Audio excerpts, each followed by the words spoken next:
నమస్కారం అండి. ఈరోజు కరివేపాకు కారపొడి చేస్తున్నాను. ఎలా చేయాలో చేసి చూపిస్తా. దానికి కావలసిన పదార్థాలు: కరివేపాకు పొడికి కావలసిన పదార్థాలండి: ధనియాలు, ఒకటి చెన్నులపాయ, 2 స్పూన్లు జీలకర్ర, కొంచెం చింతపండు, 2 స్పూన్లు మినపప్పు, కొంచెం కొబ్బరి, ఒక 100 గ్రాములు ఎండుమిరపకాయలు. ఎలా చేయాలో చేసి చూపిస్తాను. ముందుగా కొంచెం ఆయిల్ వేసుకుందామండి, 2 స్పూన్లు.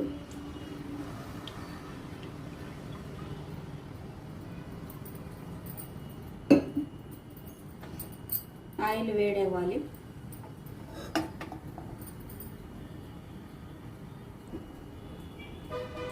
ఆయిల్ వేడైందండి. ముందుగా మినపప్పు వేస్తున్నాను.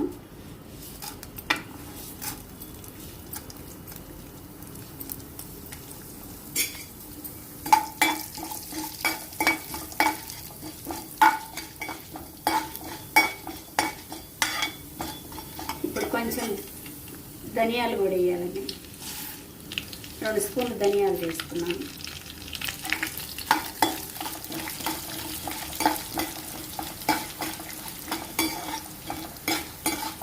కొంచెం గోల్డ్ కలర్ వచ్చేలాగా వేసుకోవాలి ధనియాలు, మినపప్పు.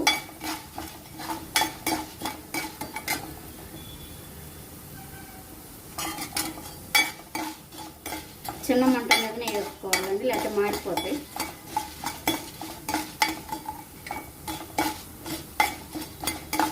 ధనియాలు, మినపప్పు కొంచెం లైట్గా వేగింది కదండి. ఇప్పుడు జీలకర్ర వేసుకోవాలి. 2 స్పూన్లు జీలకర్ర వేసాను.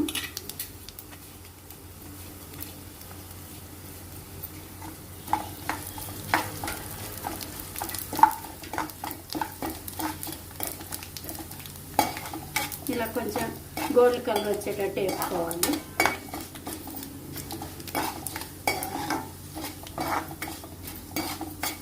వేగిందండి, పక్కకు తీసుకోవాలి. కొంచెం ఇంగువ వేసుకొని పక్కకు తీసుకోవాలి.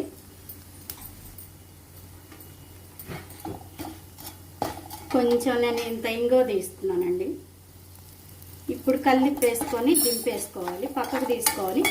తర్వాత ఎండుమిరపకాయలు వేసుకోవాలి. ఇవన్నీ వేపుకున్నాను కదండి, అవన్నీ తీసేసాను. ఇప్పుడు ఎండుమిరపకాయలు వేసి వేపుతున్నాను. ముందుగా వేసిన ఆయిల్ కొంచెం ఉంది, దాంట్లోనే వేపేస్తున్నాను. సరిపోతుంది.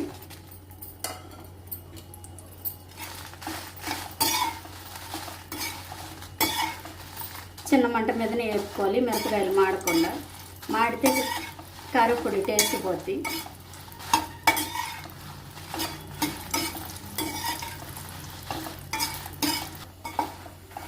కొంచెం లైట్గా ఎండుమిరపకాయలు వేగినాయండి. ఇప్పుడు కరివేపాకు వేసుకోవాలి దీంట్లోనే.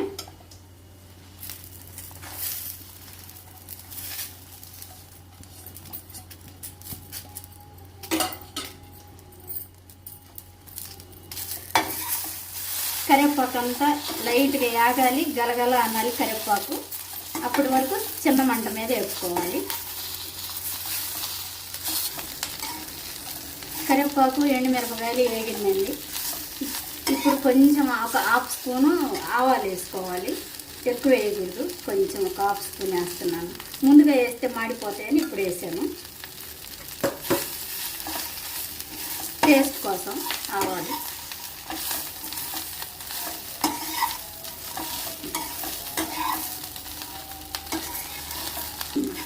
అంతా వేగిందండి. పొయ్యి కట్టేస్తున్నాను. దింపుకొని మిక్సీ పట్టుకోవాలి. ఎలా చేయాలో చూపిస్తాను. చల్లారాక అన్నీ మిక్సీ పడుతున్నానండి.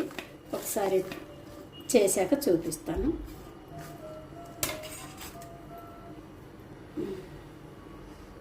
కల్లుప్పు వేస్తున్నానండి. ముందుగా చుంచుకున్న జీలకర్ర అవన్నీ ఉన్నాయి కదండి, ధనియాలు, మినపప్పు, ఇవన్నీ అన్నీ ఒకసారి వేసి మిక్సీ కట్టేసుకున్నాం.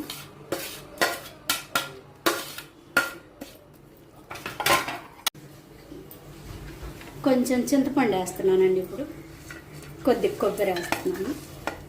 ఇది ఒకసారి మిక్సీ పట్టుకున్న తర్వాత చెన్నులపాయ వేస్తాను. కరివేపాకుతో కారపొడి మిక్సీ పట్టిన తర్వాత ఇలా ప్లేట్లోకి తీసుకున్నానండి.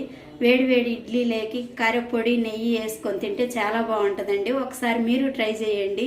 ఎలా ఉందో కామెంట్ సెక్షన్లో చెప్పండి. లైక్ చేయండి, షేర్ చేయండి, సబ్స్క్రైబ్ చేయండి మరిన్ని వీడియోస్ కోసం.